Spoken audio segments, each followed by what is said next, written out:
Inigo Jones is the first significant British architect of the early modern period, and the first to employ Vitruvian rules of proportion and symmetry in his buildings. He left his mark on London by single buildings, such as the Banqueting House, Whitehall, and an area design for Covent Garden Square which became a model for future developments in the West End. He made major contributions to stage design by his work as theatrical designer for several dozen masques, most by royal command and many in collaboration with Ben Jonson. Early life and career: beyond the fact that he was born in Smithfield, London, the son of Inigo Jones, a Welsh cloth worker, and baptised at the Church of St Bartholomew the Less, little is known about Jones's early years. He did not approach the architectural profession in the traditional way, namely either by rising up from a craft or through early exposure to the office of works, although there is evidence that Sir Christopher Wren obtained information that recorded Inigo Jones as an apprentice joiner in St Paul's churchyard. He appears in the household accounts of the Earl of Rutland in 1603 as Inigo Jones, a picture-maker. He is credited with introducing movable scenery in the proscenium arch to English theatre. Between 1605 and 1640, Jones was responsible for staging over 500 performances, collaborating with Ben Jonson for many years. Despite a relationship fraught with competition and jealousy, the two had famous arguments about whether stage design or literature was more important in theatre. Over 450 drawings for the scenery and costumes surviving evidence of John's unregistered trademark's virtuosity as a draftsman and understanding of Italian set design, particularly that of Alfonso and Giulio Parigi. It is important to understand that there was no conception of such draftsmanship in England at this time, although it had been the medium used by Italian painters, sculptors and architects for about 100 years. Around this time, Jones learned to speak Italian fluently and obtained an Italian copy of Andrea Palladio's One Quattro Libri dell'Architettura, all indicating that Jones made his first formative trip to Italy between 1598 and 1603, possibly funded by the Earl of Rutland. These drawings of set design and costume reveal an interesting development in Jones's draftsmanship between 1605 and 1609, initially showing no knowledge of Renaissance draftsmanship, then in 1609, exhibiting an accomplished Italianate manner. This offers potential evidence of a second visit to Italy, circa 1606, influenced by the ambassador Henry Wotton. There is evidence that Jones owned a copy of Andrea Palladio's works with marginalia that refer to Wotton. His work became particularly influenced by Palladio. To a lesser extent, he also held that the setting out of buildings should be guided by principles first described by ancient Roman writer Vitruvius. John's unregistered trademark's first recorded structural work is his monument to Lady Cotton, circa 1608, showing early signs of his classical intentions. Around this time, Jones also produced drawings for the New Exchange in the Strand and the central tower of St Paul, unregistered trademark's cathedral, displaying a similar practical architectural inexperience and immature handling of themes from sources including Palladio, Serlio and San Gallo. In 1609, having perhaps accompanied Lord Salisbury's son and heir, Viscount Cranbourne, around France, Inigo Jones appears as an architectural consultant at Hatfield House, making small modifications to the design as the project progressed, and in 1610, Jones was appointed surveyor to Henry Frederick, Prince of Wales, and in this position, Jones devised a masque for the prince and was possibly involved in some alterations to St James's unregistered trademark's palace. On April 27, 1613, Jones was appointed the position of Surveyor of the King unregistered trademark's works and shortly after, embarked on a tour of Italy with the Earl of Arundel, destined to become one of the most important patrons in the history of English art. On this trip, Jones was exposed to the architecture of Rome, Padua, Florence, Vicenza, Genoa and Venice among others. His surviving sketchbook shows his preoccupation with such artists as Parmigianino and Iavone. He is also known to have met Vincenzo Scamozzi at this time.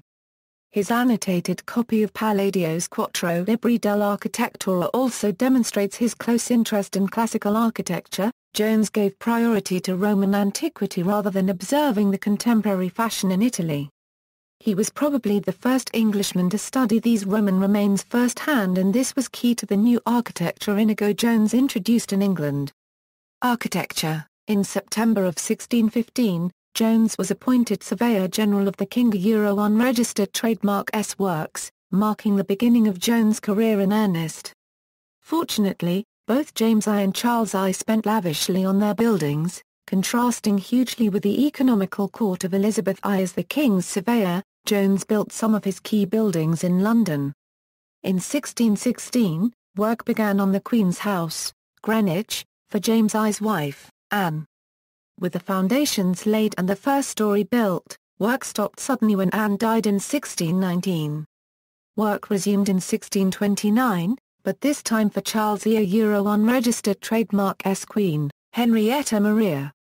It was finished in 1635 and was the first strictly classical building in England, employing ideas found in the architecture of Palladio and ancient Rome. This is Inigo Jones's earliest surviving work.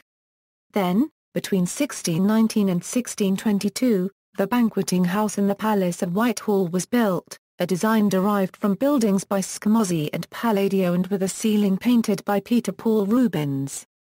The Banqueting House was one of several projects where Jones worked with his personal assistant and nephew by marriage John Webb. The Queen's Chapel, St James's Palace, was built between 1623 and 1627, for Charles I's Roman Catholic wife, Henrietta Maria. Parts of the design originate in the pantheon of ancient Rome, and Jones evidently intended the church to evoke the Roman temple. These buildings show the realization of a mature architect with a confident grasp of classical principles and an intellectual understanding of how to implement them. The other project in which Jones was involved was the design of Covent Garden Square. He was commissioned by the Earl of Bedford to build a residential square, which he did along the lines of the Italian Piazza of Livorno. The Earl felt obliged to provide a church, and he warned Jones that he wanted to economize. He told him to simply erect a barn, and Jones's oft-quoted response was that his lordship would have the finest barn in Europe. In the design of St Paul's, Jones faithfully adhered to Vitruvius unregistered trademark S designed for a Tuscan temple, and it was the first wholly and authentically classical church built in England. The inside of St Paul's, Covent Garden was gutted by fire in 1795, but externally it remains much as Jones designed it and dominates the west side of the piazza. Another large project Jones undertook was the repair and remodeling of St Paul's Cathedral. Between the years of 1634 and 1642, Jones wrestled with the dilapidated Gothicism of Old St Paul unregistered trademark S, casing it in classical masonry and totally redesigning the west front. Jones incorporated the giant scrolls from Vignola and Della Porta's Church of the Gesù to the first with the giant Corinthian portico, the largest of its type north of the Alps, but was destroyed in the Great Fire of London in 1666. Also around this time, circa 1638, Jones devised drawings completely redesigning the Palace of Whitehall, but the execution of these designs was frustrated by Charles I unregistered trademark S financial and political difficulties. More than 1,000 buildings have been attributed to Jones, but only a very small number of those are certainly his work. In the 1630s, Jones was in high demand and, as surveyor to the king, his services were only available to a very limited circle of people, so often projects were commissioned to other members of the works. Stoke Brun Park in Northamptonshire was built by Sir Francis Crane, receiving the assistance of Inigo Jones, between 1629 and 1635. Jones is also thought to have been involved in another country house, this time in Wiltshire. Wilton House was renovated from about 1630 onwards, at times worked on by Jones, then passed on to Isaac de Cause when Jones was too busy with royal clients. He then returned in 1646 with his student, John Webb, to try and complete the project. Contemporary equivalent architects included Sir Balthazar Gerbier and Nicholas Stone. Later life, Inigo Jones's full-time career effectively ended with the outbreak of the English Civil War in 1642 and the seizure of the king's houses in 1643. His property was later returned to him, but Jones ended his days, unmarried, living in Somerset House. He was however closely involved in the design of Collegial, in Berkshire, for the Pratt family, which he visited with the young apprentice architect Roger Pratt, to fix a new site for the proposed mansion. He died on June 21, 1652 and was subsequently buried with his parents at St Bean Paul's Wharf, the Welsh church of the City of London. John Denham and then Christopher Wren followed him as King's Surveyor of Works. A monument dedicated to him was destroyed in the Great Fire in 1666. Legacy: he was an influence on a number of 18th-century architects, notably Lord Burlington and William Kent. There is an Inigo Jones Road in Charlton, southeast London. A bridge in LLANRWST, North Wales named Pont Fawr is also known locally as Pont Inigo Jones Inigo Jones's Bridge. List of architectural works, designed for the completion of the Central Tower, Old St Paul's Cathedral, not executed, designed for the New Exchange in the Strand, London, not executed, the Queen's House, Greenwich, work suspended on the death of Anne of Denmark completed for Henrietta Maria of France, designed for the Star Chamber building, not executed, Gateway at Oatlands Palace, now at Chiswick House, Gateway at Arundel House, demolished, Banqueting House, Whitehall, Prince's Lodging, Newmarket for Henry Frederick, Prince of Wales, demolished, the Queen's Chapel, St James's Palace, for Henrietta Maria of France, Fort Amsterdam, the Dutch East India Company. Asked Jones to design a stone fortification on the Hudson River, which he did, but the fort was built out of wood instead and was torn down in 1790. The Cockpit Theatre, Palace at Whitehall demolished, Stoke Park Pavilions, Northamptonshire, attributed, Somerset House Chapel, demolished, Covent Garden, London, houses on the north and east side as well as St Paul's, Covent Garden in the west only the church survives, Old St Paul's Cathedral, new west front and remodelling of the nave and transepts destroyed in the Great Fire of London, Wilton House, Wiltshire the interior burnt c. 1647, rebuilt to the designs of John Webb, Sir Peter Killigrew's house, Blackfriars, London not known if built, Palace of Whitehall, various schemes for the complete rebuilding of the palace.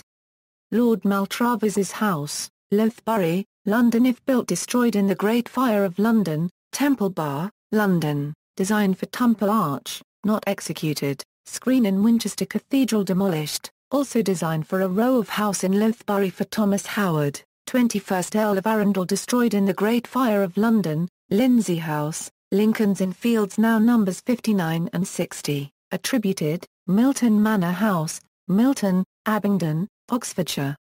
Collegial House, Berkshire, Gallery of Architectural Works. References. Sources: Edward Chaney and Timothy Wilkes, The Jacobean Grand Tour, Early Stuart Travellers in Europe. Colvin, Howard, A Biographical Dictionary of British Architects, 1600 to 1840. 1954, Orgel, Stephen and Strong, Roy C., Inigo Jones, The Theatre of the Stuart Court, 1973, Gotch, A.J., Inigo Jones, 1968, Hart, Vaughan. Art and Magic in the Court of the Stuarts. London, Routledge, 1994. Cheney, Edward, The Evolution of the Grand Tour, Anglo-Italian Cultural Relations Since the Renaissance, London. Routledge, 2000. Cheney, Edward, Evelyn, Inigo Jones, and the Collector Earl of Arundel, John Evelyn and his Milieu, eds F. Harris and M. Hunter. Liebman, Michael. Inigo, The Troubled Life of Inigo Jones, Architect of the English Renaissance. London, Headline Book Publishing, 2003. Cheney, Edward, Inigo Jones's Woman's Sketchbook, 2 vols, London. The Roxburgh Club, 2006. Giles Worsley, Inigo Jones and the European Classicist Tradition. Christy Anderson, Inigo Jones and the Classical Tradition. Edward Chaney, Roma Britannica and the Cultural Memory of Egypt, Lord Arundel and the Obelisk of Domitian, in Roma Britannica, Art Patronage and Cultural Exchange in 18th-Century Rome, eds. D. Marshall, K. Wolfe and S. Russell, British School at Rome, 2011, ppA 147 €70. Vaughan Hart, Inigo Jones, The Architect of Kings, London and New Haven, Yale University Press, 2011, see also, Inigo Jones, external links, Inigo Jones. Catholic Encyclopedia. New York, Robert Appleton Company 1913. A Biography of Inigo Jones, Royal Institute of British Architects. Oxford Dictionary of National Biography, an early drawing by Inigo Jones and a monument in Shropshire. The Burlington Magazine, Volume 115, Number 843, June 1973, Inigo Jones at the National Portrait Gallery, London.